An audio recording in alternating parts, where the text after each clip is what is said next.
आता हा जो खेडचा भैरव आहे, हा ब्रह्मदेवाचं शरीर उडावलं आणि ते बगलात घेऊन तो फिरला. तो जागी जागी जिथं फिरलेला आहे तिथं त्याच्या काय आहे, पादुका आहे. म्हणजे तिथले लोक त्याची सेवा करतात. सेवा करायला हरकत नाही. पण तो ज्या वेळेला काशीला गेला, तो काशीचा कोतवाल झाला. कोतवाल झाल्यानंतर आणि मग तो शंकर पार्वतीने त्याला पाताळात लावलं. विवाहित त्यावेळेला विवाहित राक्षसांना त्यांच्या हाताने मरण होतं.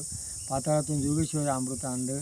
खंडेराव, शिव मल्हार आणि भैरोबा दोघांनी मणिमल्ले दैत्य मारले आणि तो देवारात बसला. तो इथं गाईच्या खुरात प्रगट झाला. तुमचे जे कुळदैवत आहे ही मेन ठिकाण आहे. इथं भेटवायला आणा. जेजुरी न्या. जेजुरी ही त्याचाच अंश आहे. तुळजामाता ही आदिशक्ती आणि ते आपल्या देवाऱ्यात असलो आपल्याला संस्कार लागतात, मुलाबाळांना वळण लागतं. आणि आपण भैरवाचा आदर्श घ्यायचा आहे. तो आईवडिलांची सेवा केली, आपण सुद्धा आईवडिलांची सेवा करा. वडीलधाऱ्यांची आज्ञा पाळा, बायकोना नवऱ्याची आज्ञा पाळा, कुटुंब एकत्र राहा.